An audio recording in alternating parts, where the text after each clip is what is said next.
Ρίσκο είναι η ζωή, είναι μια επιλογή. Σκέψου μόνο θετικά, άσε τα αρνητικά. Ρίσκο είναι η ζωή, είναι μια επιλογή. Σκέψου μόνο θετικά, άσε τα αρνητικά. Όλη η ζωή για μας είναι ένα ρίσκο. Ποτέ δεν βρίσκω λύση για αυτά που πρέπει. Θα βρίξω, θα ρίξω τον πύχη και θα πέσω. Μα θα ανέβω πάλι. Και τότε μεγάλη και μικρή θα είμαι η φωνή, το κλειδί αλλά και η σιωπή. Θα τρίξω, θα βρίξω αλλά πάλι θα με δω. Θα φέρω το σεισμό, θα σπάσω το κλειό. Τη ζωή θα αλλάξω και θα γράψω μάνεξι τυλό. Τα όνειρα θα θάψω στο μυαλό. Και όταν έρθει η ώρα θα τα βγάλω από αυτό. Θα αναστηθούν εδώ, στο σήμερα αυτό. Έχει πλέον σημασία, μία είναι η ουσία, η ανεξαρτησία. Αυτό υπερισχύει, ισχύει πως τα στάνταρ δεν υπάρχουν όλα πλέον. Τα πάντα ρέουν, όπως λέγανε οι αρχαίοι προγονείς μας, η τιμή μας είναι και δύναμή μας. Ρίσκο είναι η ζωή, Ρίσκο είναι η ζωή. Είναι μια επιλογή, Είναι μια επιλογή.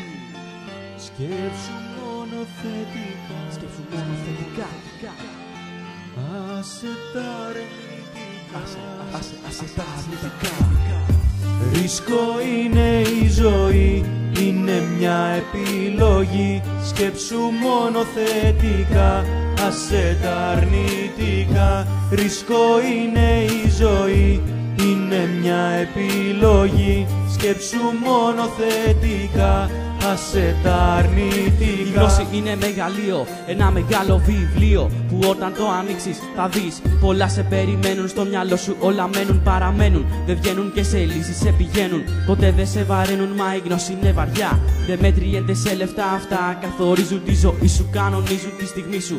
Ρώτα τη συνείδησή σου αν αυτά αξίζουν τελικά. Παρόλα αυτά γενικά αλλά και ειδικά, μόναχα και εμπειρικά θα το δεις η απάντησή σου. Θα είναι φως φανάρι, βάλε στο κρεμαστάρι τις παλιές απόψεις. Όλα έχουν δύο όψεις, εν ώψη της στιγμής θα νιώσεις πιο πολλά, αλλά μέσα σου βαθιά κι άλλα επιφανειακά. Μην αλλάξεις μυαλά και τότε θα το δεις. Θα βγεις νικητής στο παιχνίδι αυτής της ζωής. Ρίσκο είναι η ζωή, είναι μια επιλογή. Σκέψου μόνο θετικά, άσε τα αρνητικά.